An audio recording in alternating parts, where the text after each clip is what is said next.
अस्सलामुअलैकुम। आज सारे रिटेलर्स मार्केट में हद से ज़्यादा फेयर की कंडीशन में हैं और एक्सट्रीम पैनिक में हैं। बहुत ज़्यादा लोगों की लिक्विडेशंस हुई हैं ख़ास करके, और कई लोग तो यहाँ तक कहने लगे हैं कि भाई मार्केट का टॉप शायद हो चुका है ऑलरेडी जनवरी में और अब मार्केट गिरने वाली है। तो बिहाइंड द सीन मार्केट में पैनिक की कोई खबर नहीं है other than the general tariffs, और हम लोग इस वक्त नोवेयर नियर द टॉप हैं। आप अगर इस चार्ट को देखते हैं तो हम इसके हवाले से बात करेंगे कि क्यों मार्केट में ऐसे सेंटीमेंट्स डेवलप हुए हैं, और ये सिर्फ रिटेलर्स के हैं, जबकि बड़ी वेल्स इस वक्त दबा के इथेरियम, बीटीसी और मुख्तलिफ ऐसे ओल्ड कॉइन जिनके ईटीएफ्स आने वाले हैं उनको उठा रही हैं। और साथ ही साथ हम लोग आज कुछ ऐसे ओल्ड कॉइन्स की भी बात करेंगे जो कि आपको इस डिप में एक अपॉर्चुनिटी फराहम करते हैं, जिन्हें हम बाई कर सकते हैं, क्योंकि इस वक्त मार्केट में पैनिक की सिचुएशन है। तो बेसिकली पैनिक के टाइम आपकी बाइंग होनी चाहिए। तो हम यहाँ पे इंटरेस्ट रेट के हवाले से बात करें तो चाइना में जो है दबा के तेजी से गिरा रहे हैं, यूरोप में इस वक्त गिरा रहे हैं, इस वक्त सिर्फ यूएस का लैग हो रहा है। अब सितंबर में गालिबन अगली फेड की मीटिंग होगी और वहाँ पे रेट कट होते हैं या नहीं उसके हवाले से देखा जाएगा। और डेफिनेटली ये वो टाइम होगा जब इंटरेस्ट रेट कम होंगे, तो मार्केट में ऑलरेडी मनी सप्लाइंग बढ़ रही है लेकिन कम रेट पे जो है मार्केट पे लोग बारो कर सकेंगे पैसे को। उस वक्त जो कि उन्होंने टी बिल्स में और मुख्तलिफ जगहों पे पैसा डाला हुआ है वहाँ से निकाल के रिस्क ऑन एसेट्स में पैसा डाला जाएगा, यानी कि इक्विटी हो गई, क्रिप्टो हो गया, हर किस्म का वो एसेट जो कि इन्फ्लेट कर सकता है।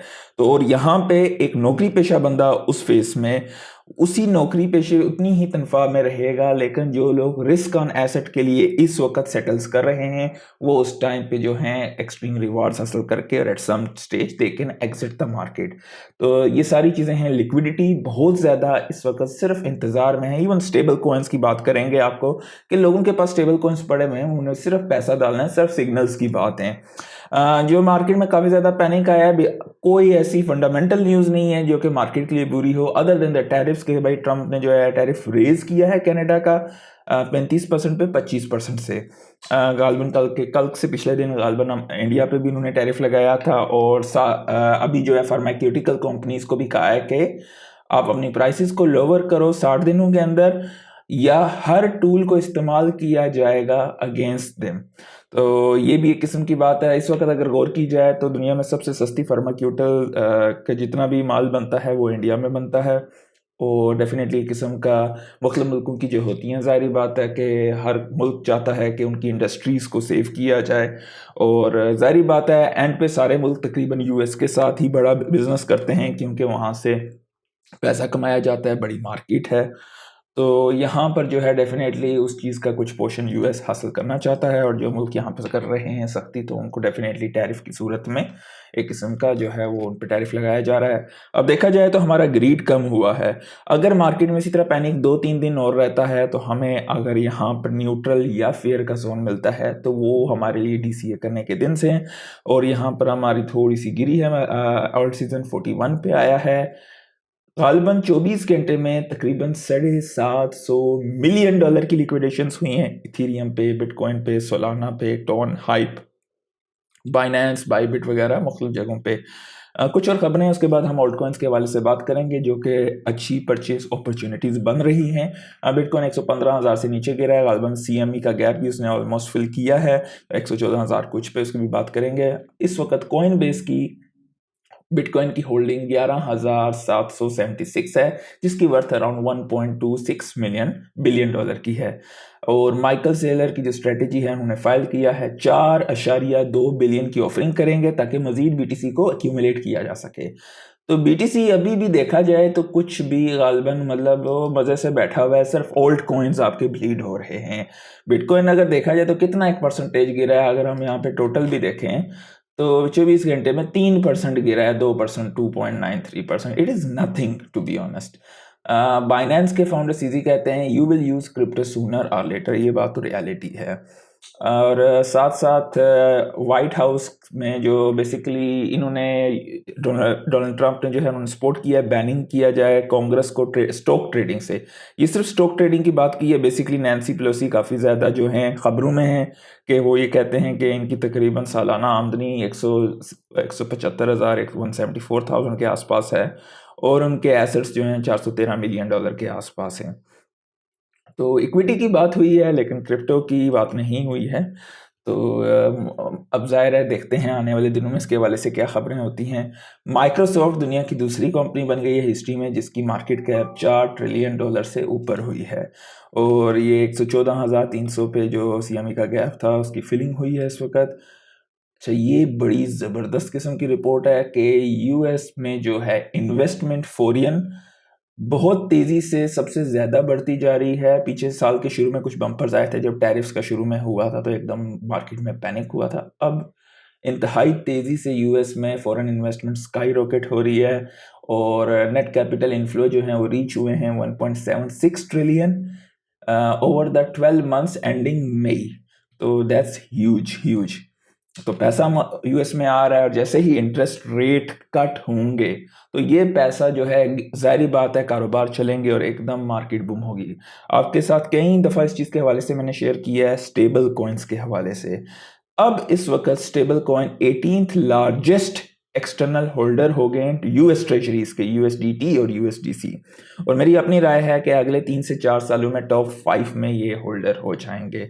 सो दैट्स ह्यूज। डॉलर को स्ट्रेंथ मिल रही है इन स्टेबल कॉइन से क्योंकि they are pegged to USD, तो इसलिए उनको लिक्विड एसेट्स और जिनकी ऑडिटिंग वगैरह हो सके, इस गवर्नमेंट ने जो कुछ किया है रेगुलेशन के हवाले से, that is good for these things और इससे ग्रोथ मिलेगी और this is gonna become a future stable coins.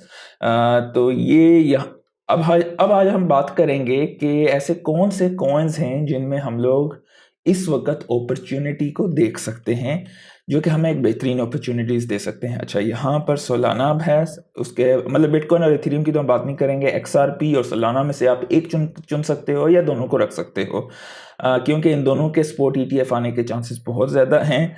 तो डेफिनेटली अगर ये दोनों भी कोई रखना चाहता है, मैं ज़ाती तौर पे इसकी टोकनॉमिक्स को पसंद नहीं करता हूँ एक्सआरपी को, मैं सोलाना की टोकनॉमिक्स को बहुत पसंद करता हूँ। बट आपको यहाँ पर पैसा एक्सआरपी पे भी बन सकता है और सोलाना पर भी बन सकता है। तो ये दोनों आपके लिए एक अच्छा जो है मतलब ईजी 1 to 2x ये आपको इस साइकिल में दे सकते हैं। तो डेफिनेटली 1x पे आप अपनी ओरिजिनल रिटर्न्स को ले लें और थोड़ा सा वहाँ से रेवेन्यू जनरेट कर सकते हैं। मूविंग डाउन यहाँ पर कार्डानो की अपॉर्चुनिटी बनती है और कार्डानो इस वक्त 0.072 पे है। अगर ये 0.067 पे आता है तो आपके लिए एक बेहतरीन अपॉर्चुनिटी है वहाँ पे बाई करने की। सुई इस वक्त $3.5 पे जो कि एक बेहतरीन अपॉर्चुनिटी है। $4 से नीचे जितना एक्यूमुलेट कर सकते हैं इसे करें। सोलाना जो बेसिकली अगर आपको ये जो है अराउंड 159 पे मिलता है तो एक अच्छी एक्यूमुलेशन जोन है। चेन लिंक ये एक ब्लू चिप प्रोजेक्ट है, इसका भी ETF आ सकता है, सुई का भी और कार्डानो का भी। ये आपको इस वक्त बहुत सस्ता है। आप ये देखें पिछले 24 घंटे में 9-10% एन एवरेज ये गिरे हैं। एवलांच मेरे पास पिछले साइकिल के काफ़ी सारे पड़े हैं स्टेकिंग पे, मैंने मजीद एक्यूमुलेशन नहीं किया बट ये भी एक अच्छा प्रोजेक्ट है।